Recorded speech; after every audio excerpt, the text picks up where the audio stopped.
Guys, meron uli akong konting babagi sa inyo. Alam nyo guys, ako pagka ako dumadating yung time na stress ako or yung parang yung tinatawag natin na na hindi ka wala ka sa wisyo, yung mga pagkakataon na gano'n. Wala kang maisip kung saan ka pupunta, lalong-lalo na kung dumadating yung time na wala kang makausap. Kasi katulad ko guys, ako dalawang babae yung anak ko, diba? Tapos yung isang anak ko naman nasa Japan.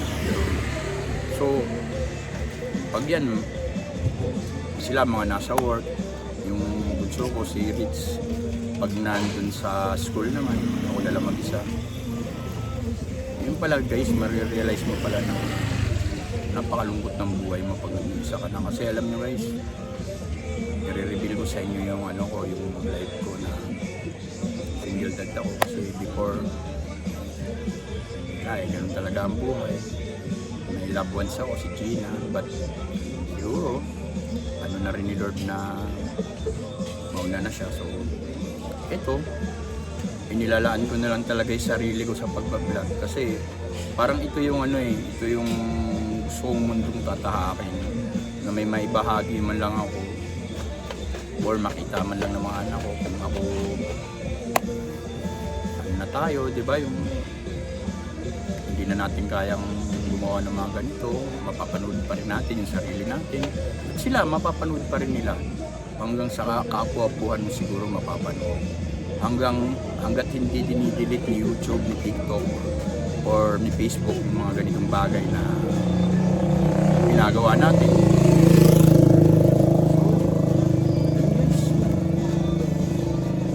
Gumawa tayo ng content na may kapuluhan, may aral. O guys, pananaw ko sa buhay, babahagi ko sa inyo paano ako nagkamali, paano ako bumangon ulit. Although hindi ako naging mayaman guys, hindi ako naging mayaman. Pero yung pinaka-promise ko kasi sa misis ko, nung nawala na siya, is sinabi ko talaga sa sarili ko na yung mga anak ko, pagtatapusin ko ng pag-aaral. Kasi alam kong walang pinabukasan kapag walang tinapos. Kumbaga, mahirap humanap ng trabaho, lahat ng bagay, mahirap. Pangalawa, hindi mo sila makikitang makakabili man lang ng motor, kotse. Di ba nakikita natin guys sa kalsada na na maraming mga palaboy ng mga bata, nangihingi ng limos. Alam mo guys, sa tagal ko na bumabiyahe ng taxi before, nag-grab pa ako, ito, mobit ako. Ang dami ko ng karanasan guys sa kalsada. Kahirapan, abusadong tao. Marami na ako nakilalang mga ganung tao guys. Kaya ito ay pinabahagi ko sa inyo na gawin natin yung tama pagdating sa mga anak natin. Pag-aralin natin sila. Kasi tayo nga, hindi na nga tayo umasinso sa buhay. Ako, re-reveal ko sa inyo yung buhay ko. Hindi ako nakapagtapos guys ng schooling ko. So pag hinanap ko talaga yung sarili ko at inaral ko pa rin, continuous guys, ng kaalaman. Nag-research ako sa Google. Tapos nakilala ko si Bryn Power. Ewan ko kung kilala niyo yung yan ang pinaka-mentor ko sa sarili ko, na talagang hinangaan ko na lahat ng bagay at problema na dumadating sa buhay natin, kailangan natin yun, lampasan natin guys. Kasi kung hindi, we are nothing, diba? Kaya nga tayo binigyan ng utak ng Panginoon, diba? Kumbaga sa lahat ng nilalang tayo pinaka the best, pinaka best of the best na talaga na ginawa, creation ng God. But hindi mo pa gamitin sa pagkakataong to, diba? Yun ako guys, yun yung yun yung pananaw ko. Explore mo yung sarili mo. Huwag kang magpakamukmuk na lang sa isang bagay na alam mo naman na kaya mong mag-hands-on. Kita mo nyo ako, wala akong gaanong gamit, wala akong gaanong ano pa ngayon, mga equipment for the vlogs. Pero gumagawa ako ng paraan. At saka talagang binigyan ko ng time at nag-invest ako. From now iPhone talaga ang the best na gagamitin natin pag tayo nag-vlog. Kasi tingin ko nandun yung clarity talaga ng video Yun lang ako guys. Tsaka tuloy ko yung ano ko guys, yung kwento ko na about sa family. Ako, ito natutuwa ako at sobrang happy ako sa nangyayari sa buhay ko. Even though mahirap man ako or ano man yung dumating sa buhay ko, ng pagsubok, bisyo, lahat, napasok ko na yan. Pero kailangan natin magbago guys kasi kung hindi, wala talaga Ako, ito, nakapagtapos na yung panganay ko Pero even though na ganun talaga, may struggle sa buhay niya. Pero nakita ko naman yung improvement niya sa life niya. Marunong na siyang tumayo sa sarili niyang paa. May sasakyan siya. Nakita ko paano niya palakihin yung anak niya. Nakakain nila yung gusto nila. Guys, yun yung realidad na na makita mo silang maayos ang buhay nila.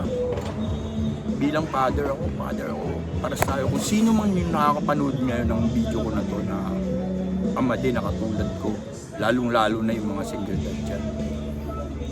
Yun, pag-aralin nyo talaga yung mga anak nyo guys kasi wala marami ng kompetisyon ngayon guys pagdating sa paghahanap ng trabaho at saka yung ikaw gusto mo ba pagdating ng araw na makita mo yung anak mo na palaboy o kaya mahina ka na, wala ka na, hindi mo na kaya maghanap buhay, hihingi sa'yo ng pambigas, hihingi ng panggatas ng apo mo. Guys, masakit para sa akin yun. Kaya sabi ko nga sa kanila, sabi ko sa bunso ko ngayon, graduating na siya ng HRM, sabi ko na magsikap ka, no boyfriend. Sana bigyan mo naman lang sana ako ng pagkakataon na matupad yun yung mga bagay na yun. Kasi kapag nag-boyfriend ka kasi mahati talaga ang mo dyan. Yung tinatawag natin na balancing ng pag-iisip. Kung nag-focus ka muna kasi sa goal mo sa pag-aaral at maganda na ang buhay mo, i-next mo na yung kung love life yan, hindi na ako magtututol dyan. Pero pag nakikita kitang may boyfriend ka na ganito, papa, sinasabay ko yung huwag talaga kasi bakit? Para sa akin bihira na kasi ang totoong tao ngayon na hanggang sa huli, dadamayan ka. Paano kung may nangyari, nagkaanak kayo? Lalong-lalo na dyan ito guys, lalong-lalo na sa mga babae dyan na maagang pumapasok sa relasyon. Wala guys, wala ka mapapala dun. Ako, hindi ko inahusgahan Mayroon din naman gumaganda ang buhay na maagang nag-boyfriend, maagang nagkaanak. Pero mas the best na talaga guys na tapusin mo muna yung pag-aaral mo. Kasi yung future natin ngayon, di ba ngayon, internet era na tayo. Ito, katulad nito, nakakapag-vlog na nga tayo, di ba? Kahit saang mundo, pwede tayong pumunta ngayon. Paano kung wala kang pinag-aralan? Hindi mo alam gamitin yung ultimo yung gadget na kailangan gamitin mo, hindi mo magamit dahil wala kang pinag-aralan. Di ba? Kasi ngayon, patalasan na ng isip ngayon di ba? Ako, hindi ko nga ano-ano pa mga settings ng mga cellphone, hindi ko pa complete yan. Kaya,